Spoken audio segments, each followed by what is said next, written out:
लंबा समय हो गया देश को आज़ाद हुए, संविधान को बने हुए, लेकिन आज भी ये घटनाएं होती हैं, चाहे आप माने या न माने।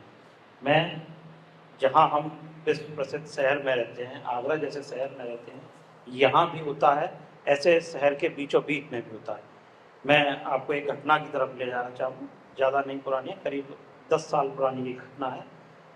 पचकुइयाँ बिल्कुल जो मेन चौराहा है उससे थोड़ा सा ही हम आगे चलेंगे, यहाँ तहसील पड़ती है और एक बहुत बड़ा शिक्षा भवन का ऑफिस है जहाँ पर DIOS और जॉइंट डायरेक्टर वगैरह सारा कुछ रहते हैं। उसी के पीछे कुछ परिवार रहते हैं झुग्गी झोंपड़ियों में, करीब 35 से 40 झुग्गियाँ हैं। वो सारे लोग शहर की नज़र उतारने का काम करते हैं। नींबू मिर्चें खरीद के लाएंगे, वो पिरोएंगे शुक्रवार को, सैटरडे को ये लोग बांटने के लिए जाते हैं, जिससे कि शहर के लोग अपनी दुकानों पर मकानों पर बंधवाते हैं, जिससे उनकी नज़र उतर सके। यानी कि एक सीधे तौर में कहें तो वो लोग इनकी पूरे शहर की नज़र उतारने का काम करते हैं।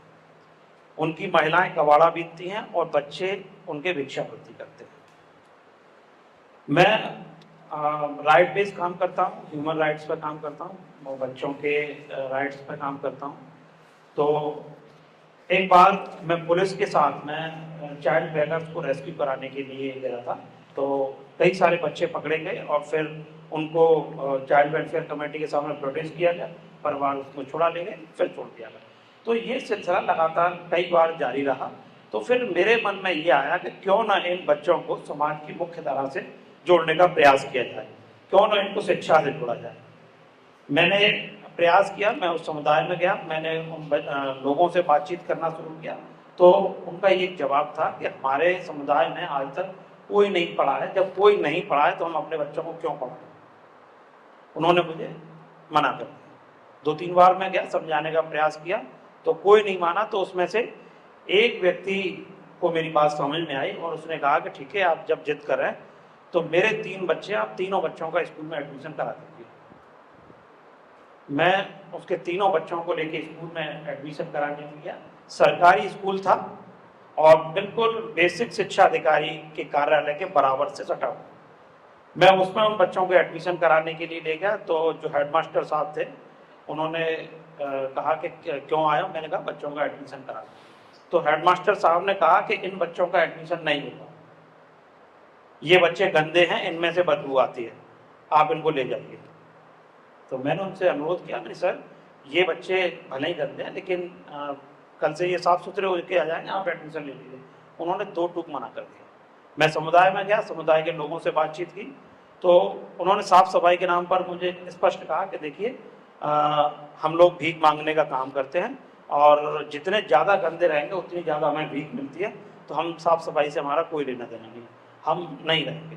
तो मैंने कहा कोई बात नहीं, मैं प्रयास करके देखता हूँ। उन तीनों बच्चों को मैंने वहीं हैंडपम्प पर नला धुला के उनकी गंदगी साफ की। पहली बार उन बच्चों ने साबुन से नहाया था।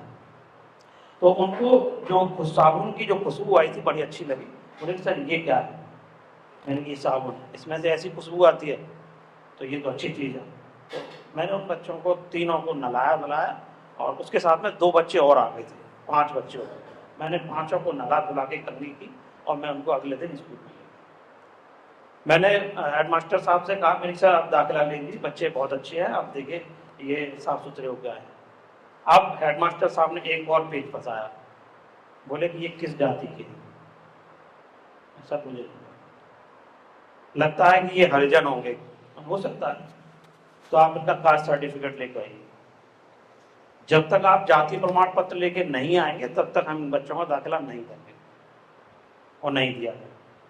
मैंने इसकी शिकायत बेसिक शिक्षा अधिकारी से की, मैंने DIOS से की, मैं DM साहब के पास में गया, सारी जगह मैंने शिकायतें की, लेकिन इन बच्चों का दाखिला नहीं। तो मेरे मन में एक टीस आई कि आज जब मैंने प्रयास किया इन बच्चों को स्कूल में दाखिला कराने का, तो अगर इन बच्चों का आज दाखिला नहीं हुआ तो इस समुदाय में से कोई भी बच्चा स्कूल नहीं जा पाए। तब फिर मैंने उन बच्चों से कहा कि चिंता मत करो, तुमको स्कूल तक मैं ले जाऊंगा और प्रयास करेंगे, कुछ ना कुछ अच्छा हो। अगले दिन मैंने उनको टाइम दिया, सुबह 7 बजे इसी शिक्षा भवन पर, जहाँ सारे अधिकारी आते हैं, हम लोग इकट्ठे होंगे और यहीं तय करेंगे। तो मैं अगले दिन एक फर्श ले गया, 4 चार्ट पेपर ले गया, हिंदी इंग्लिश मैथ के, और वहीं जहाँ अधिकारी लोग अपनी गाड़ियाँ खड़ी करते हैं वहाँ बिछा के मैंने उन बच्चों को पढ़ाना शुरू कर दिया। वो लोग 10 बजे आते हैं, मैंने सुबह 7 बजे अपना सेटअप लगा दिया था, बच्चा पढ़ना शुरू किए। वो जो 5 बच्चे थे, 5 के बाद में 8 हुए, 8 के बाद में 10 हुए, 10 के बाद में फिर जितने भी समुदाय के बच्चे थे वो सारे बच्चे आ गए और वहाँ पर, और जो समुदाय के लोग थे उनके सामने भी ये बड़ा कौतूहल का विषय था कि मैं हो क्या रहा, वो सारे लोग आए, अब पढ़ना शुरू हो गया वहाँ पर। अब जैसे जैसे वहाँ पर 10 बजे और अधिकारियों का आना शुरू हुआ तो वो पूछने लगे कि यहाँ क्यों पढ़, ये क्या हो रहा है। मैं सर बच्चों को पढ़ा रहा हूँ। इसके लिए फंडिंग कहाँ से हुई आपके पास, किसने पैसा दिया? मैं सर कोई पैसा नहीं दिया, फर्श मैं घर से लेकर चार्ट पेपर जरूर 20-20 रुपए के खरीदे थे, बस मैंने इनको पढ़ाना शुरू कर दिया। बोले कब तक पढ़ाओगे? मैंने जब तक दाखिला नहीं होगा। फिर मैं आज पार्किंग में बैठ के पढ़ा रहा हूँ और कल आपके दफ्तर में बैठ के पढ़ा। तो बोले समझते हो आप ये क्या कर रहे हो? मैं यहाँ अच्छी तरह से समझ रहा हूँ, जब तक इन बच्चों का दाखिला नहीं होगा मैं इसी तरह से निरंतर यहाँ पार्क में पढ़ाऊंगा, आपके दफ्तर में पढ़ाऊंगा, आपको जो करना वो कर दीजिएगा।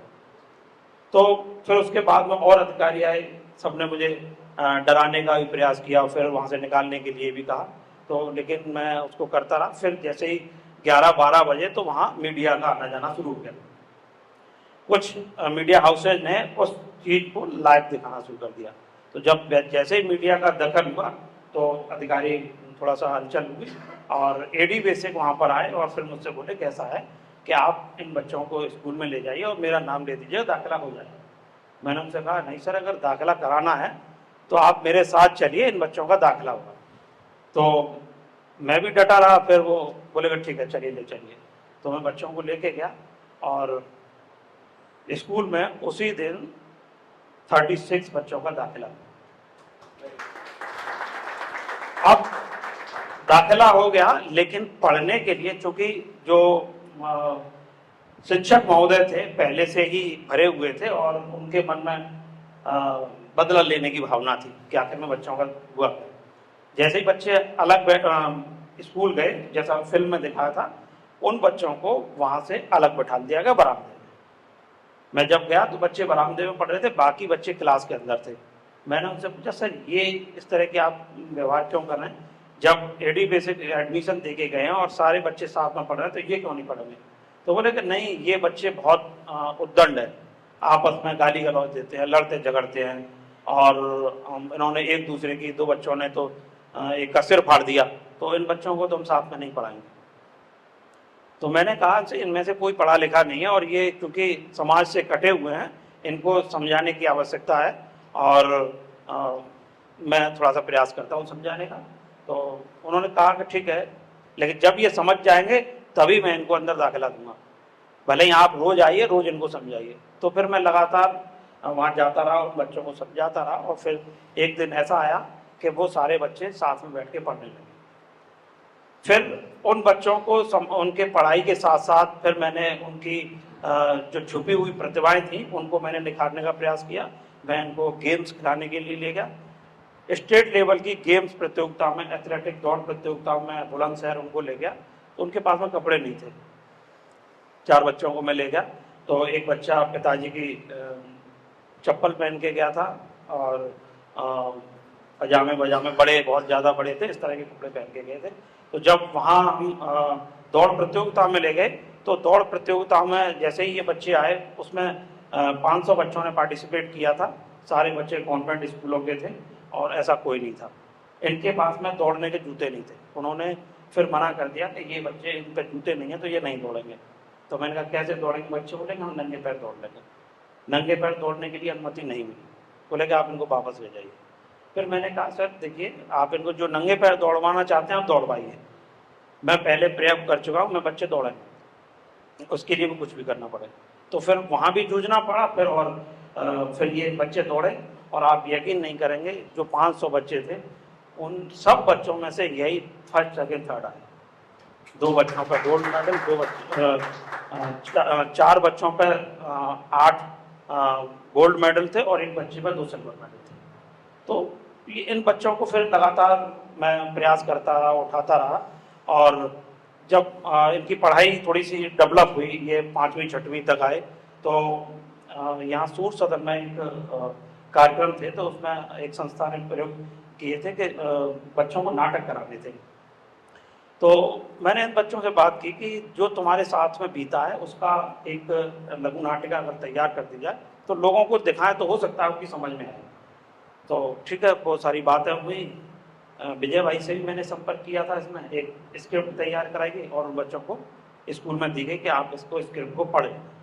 अब जैसे ही स्कूल वालों को पता चला कि इन पर ये बच्चे नाटक करेंगे और इनके हाथ में स्क्रिप्ट है, उनसे उन्होंने मना किया कि आप ये नाटक नहीं करोगे, मना कर दी। जब बच्चे नहीं माने तो उनसे स्क्रिप्ट लेकर छीन ले गई और स्क्रिप्ट फाड़ दी। बोले कि अगर आपने नाटक किया तो आपको स्कूल से निकाल दिया जाएगा, आपका नाम काट दिया जाएगा। फिर उन बच्चों को ले जाके बड़ी मशक्कत करनी पड़ी। MD जैन कॉलेज में फिर हमने उन बच्चों को रिहर्सल कराया और फिर अंत में उन्होंने सूर सदन में अपनी प्रस्तुति दी। जिस सूर सदन के बाहर वो भीख मांगते थे, उसी सूर सदन में उन्होंने प्रस्तुति दी और उनके नाटक को बेस्ट जूनियर अवार्ड मिला। आज आपको बताते हुए मुझे खुशी हो रही है कि उन बच्चों को लगातार प्रयास करने के साथ साथ उनमें से इस वर्ष एक बच्चे ने इंटर की परीक्षा दी है और 3 लड़कियों ने हाई स्कूल की परीक्षा दी है। तो मैं उन बच्चों के साथ में लगातार काम कर रहा हूं और ये एक्सपीरियंस आपको बताने का उद्देश्य ये था कि आज भी भेदभाव होता है। अगर जिसके साथ में भेदभाव हो रहा है और उसको अगर मौका मिल जाए तो वो क्या से क्या नहीं कर सकता। हम ज़्यादा दूर की बात नहीं करते, अभी 1-1.5 साल पहले की बात है। अछनेरा गांव पड़ता है, अछनेरा गांव में एक महिला की मौत हो गई।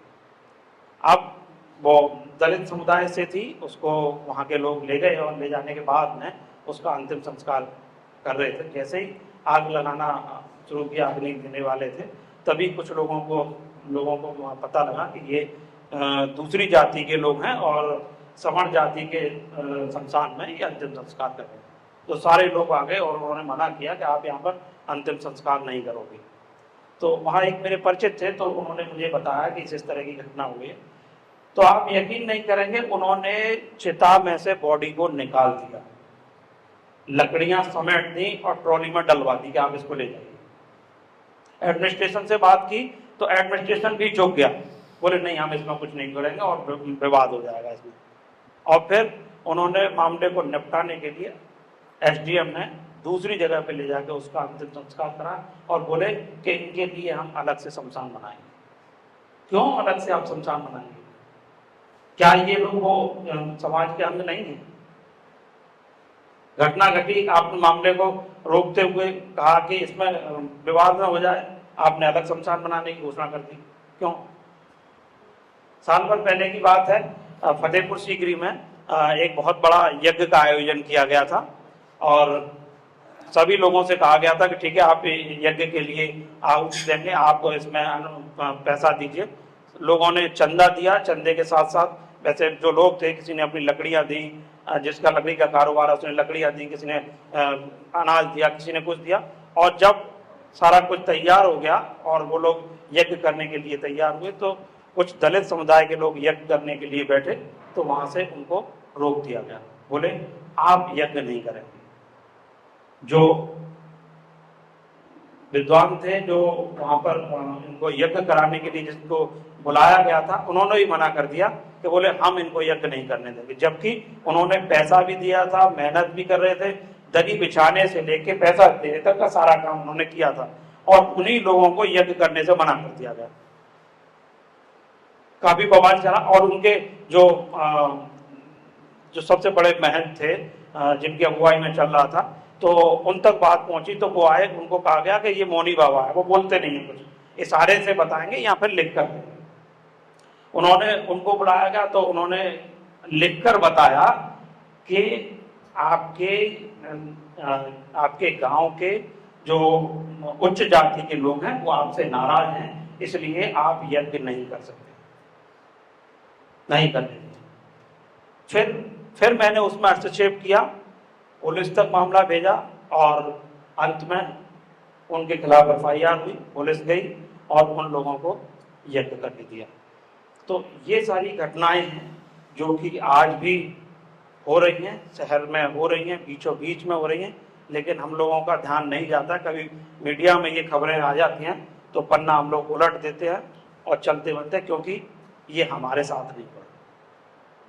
जब हमारे साथ होगा तो हम लोग बोलेंगे, क्योंकि चाहे वो अब जो संपन्न लोग हैं, चाहे वो, मैं किसी जाति की बात नहीं कर रहा हूँ, दलित, आज जो दलित जाति से भी हैं वो भी जो संपन्न हो गए हैं वो बराबर में बैठते उठते हैं। अब उनको भी कोई मतलब नहीं, वो भी कहते हैं नहीं हमारे साथ में तो नहीं हो रहा है, हम तो सबके साथ में बैठते उठते हैं। तो जिनके साथ में हो रहा है तो हमें क्या मतलब है। लेकिन आपको मतलब रखना पड़ेगा, अगर मतलब नहीं है तो चर्चा परिचर्चा का ही विषय बन के रह जाता है। और फिर जब तक आप लड़ोगे नहीं, जैसे डॉक्टर अंबेडकर ने जो सहा, पढ़ने नहीं दिया गया उनको,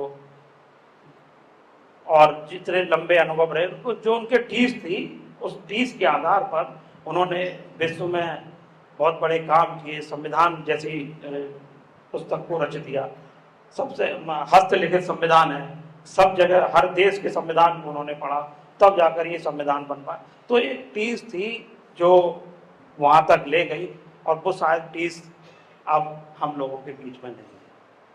उस टीस को पैदा करना पड़ेगा, तभी हम बचा पाएंगे इसको। और प्रयास कीजिए, ये विजय शर्मा जी का और समिति का बहुत अच्छा प्रयास है, जिससे हम लोग एक दूसरे से इंटरेक्ट हो रहे हैं, ऐसे मुद्दों पर चर्चा कर रहे हैं, क्योंकि आज के दौर में इन मुद्दों पर चर्चा करना बहुत बड़ा बेमानी है। मैं इसका खुद उदाहरण हूँ। मैं चाइल्ड राइट्स पर काम करता हूँ, juvenile justice act, POCSO act, इनको लेकर मैं ट्रेनिंग देता हूँ। पुलिस का स्पेशल जुवेनाइल पुलिस यूनिट में मेंबर हूँ। पुलिस को और पैरामेडिकल फोर्स को मैं ट्रेनिंग देता हूँ। लेकिन जब मैंने इस तरह की आवाज़ें उठाना शुरू किया तो मैं बुरा बन गया, और आज मुझे सब जगह से बाइकआउट कर दिया गया है। अब आप अच्छे आदमी नहीं। लेकिन मेरा प्रयास यही रहेगा, जो अंतिम पायदान का व्यक्ति है, जो अपने को असहाय महसूस कर रहा है, ऐसे लोगों को मदद देने के लिए, उनका हक दिलाने के लिए मैं प्रयास करता रहूँगा। और मैं आपके प्रयास की सराहना करता हूँ। धन्यवाद।